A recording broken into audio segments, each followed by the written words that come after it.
Hello everyone, welcome back to my channel GK Gym Ignite Your Brain. This is Simran Shekhar. कैसे हैं आप सभी लोग? I hope you guys are doing well. One liners current affair में आप सभी का बहुत बहुत स्वागत है.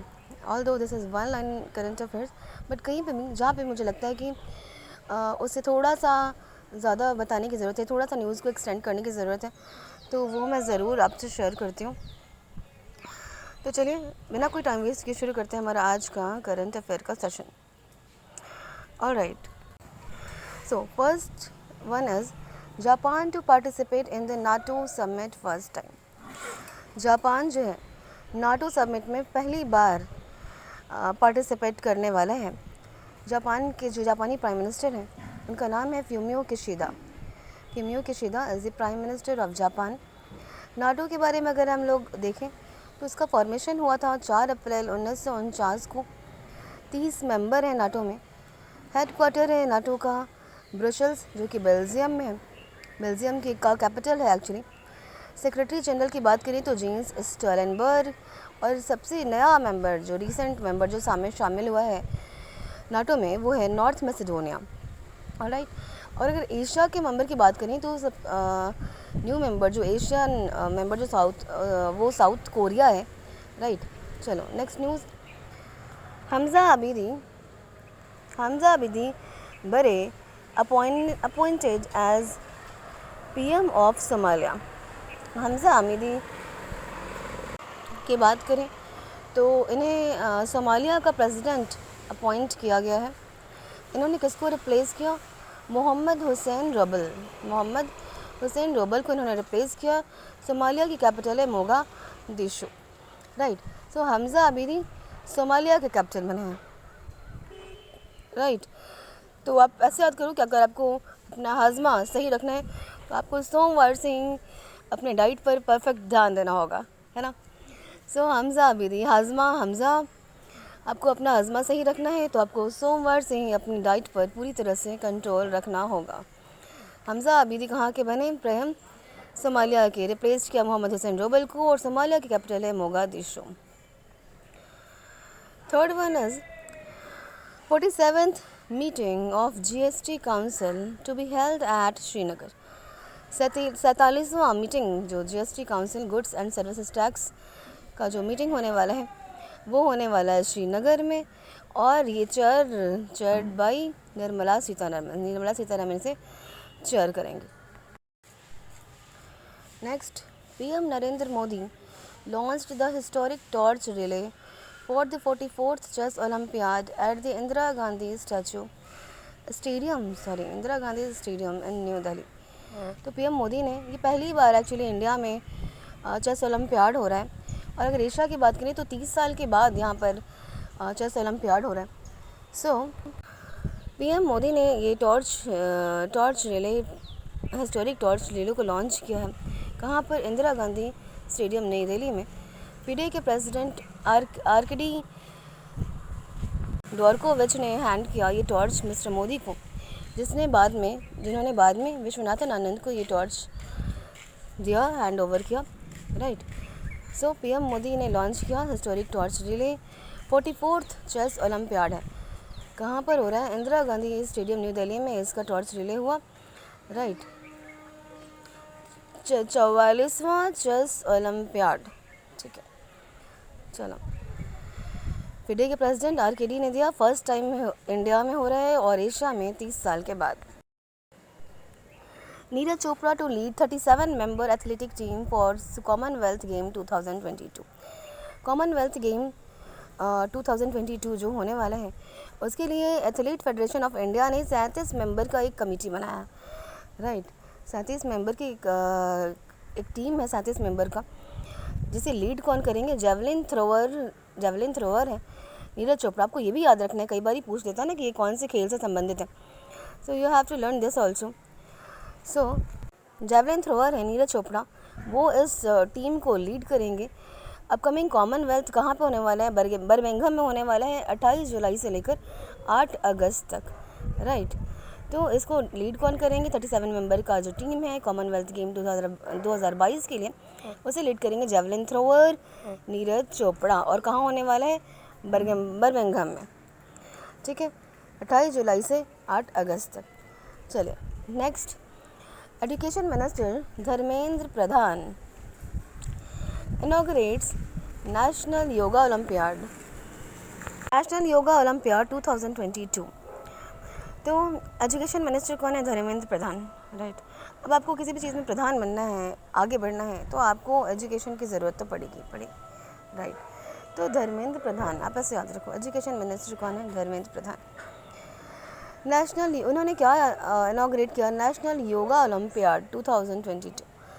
योगा ओलंपियाड उन्होंने इनॉग्रेट किया है 2022 का। योगा डे कब मनाते हैं? 21 जून को मनाते हैं। वैसे मैंने डे का सारा आपको कल ही मैंने एक लगाया सेशन, आप उसको नहीं देखा होगा तो आपने अगर, तो आप बिल्कुल देखो उसको। Olympic champion Neeraj Chopra wins gold at karate games in Kuortane games Finland में जो हो रहा है उसमें, I guess I am pronouncing right. So ये जो फिनलैंड में गेम्स हो रहा है क्यूरोटिन गेम्स, उसमें नीरज चोपड़ा जो कि जेवलिन थ्रोअर है, जो हमने अभी पढ़ा, उन्होंने गोल्ड जीता है उन्होंने, beating world championship Anderson Peters. किसको हराकर? एंडरसन पीटर्स को हराकर, पटकनी देकर, पीटर्स को पटकनी दे दिया। किसने? नीरज चोपड़ा ने, जो कि कौन है? जेवलिन थ्रोअर है, राइट।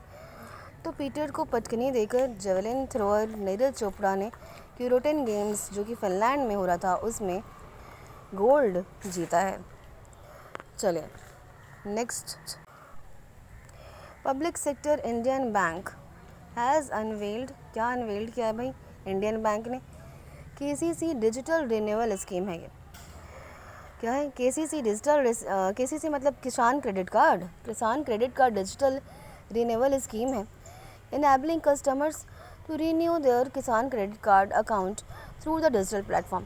बड़ी आसान सी बात है, इसमें तो कुछ समझने जैसा है नहीं कि public sector bank Indian bank ने क्या किया है, एक डिजिटल रिन्यूअल स्कीम लॉन्च करा है उन्होंने, अनवेल किया है, स्टार्ट किया है, शुरुआत किया है, जिसकी इसके थ्रू क्या करेंगे, जो कस्टमर्स हैं अपने किसान क्रेडिट कार्ड को डिजिटल प्लेटफॉर्म के थ्रू रीन्यू करवा सकेंगे।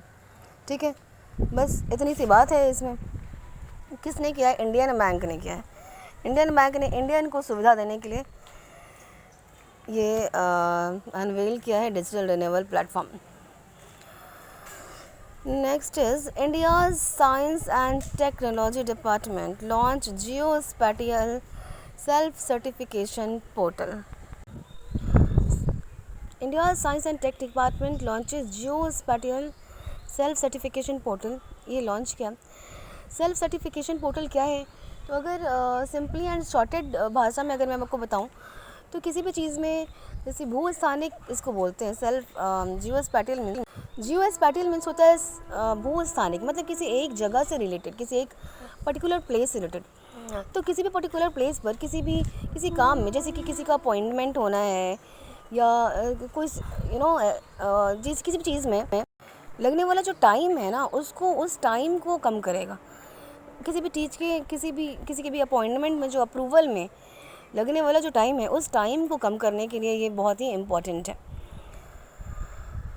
MOU signed between the Digital University of Kerala, the Center for Material and Electronic Technology and Tata Steel to set up India Innovation Center for Graphene in Kochi। Kochi में India innovation centre setup किया जा रहा है, right, graphene के लिए। तो उसके लिए ही ये MOU साइन हुआ है किसके बीच में? Digital university of Kerala, the centre for material and electronic technology and Tata steel के साथ, टाटा स्टील, ये तीनों के बीच में ये MOU साइन हुआ है for graphene to set up India innovation centre for graphene in Kochi. Next, China's Xi Jinping to host 14th BRICS Summit in Beijing on June 23।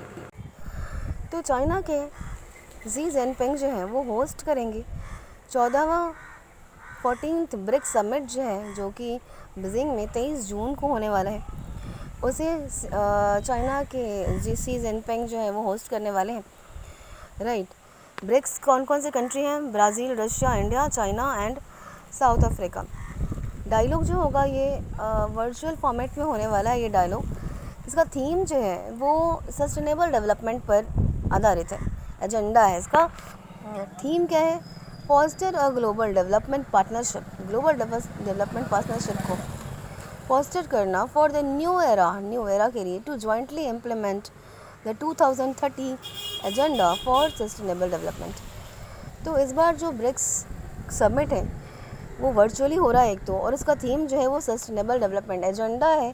2030 तक सस्टेनेबल डेवलपमेंट के गोल को सस्टेनेबल डेवलपमेंट को के गोल को पूरा करना, उसकी तरफ आगे बढ़ना, और उसी के लिए डेवलपमेंट में, ग्लोबल डेवलपमेंट में पार्टनरशिप करना, right.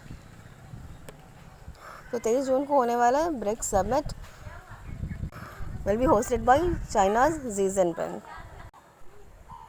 Next, Zomato and Jio BP. अब ये क्या हो रहा है ना कि ज़ोमैटो ने 2030 तक, ज़ोमैटो का ये एम है कि 2030 तक जो भी ज़ोमैटो से के जो डिलीवरी करते हैं उसके लिए इलेक्ट्रॉनिक व्हीकल्स 100% होंगे। ये ज़ोमैटो का एक ये कमिटमेंट है कि 2030 तक जितने भी ज़ोमैटो के जो व्हीकल्स हैं जिससे डिलीवरी किया जाता है वो सारे इलेक्ट्रॉनिक व्हीकल्स होंगे। तो इसके लिए ज़ोमैटो ने किसके साथ, जियो बीपी के साथ अग्रीमेंट साइन किया है, जो इनको इलेक्ट्रॉनिक व्हीकल्स उपलब्ध करवाने में हेल्प करने वाला है। ठीक है, ज़ोमैटो ने साइन किया जियो बीपी के साथ अपना जो कमिटमेंट है कि 2030 तक इलेक्ट्रॉनिक व्हीकल्स होंगे 100%, उसके लिए। India's Pranati Naik wins bronze in Asian artistic gymnastic championship. India की हैं प्रणीति नायक, राइट। इन्होंने ब्रॉन्ज मेडल जीता है एशिया आर्टिस्टिक जिम्नास्टिक चैम्पियनशिप में, राइट। और ये कहाँ पर हुआ? कतर, दोहा में हुआ।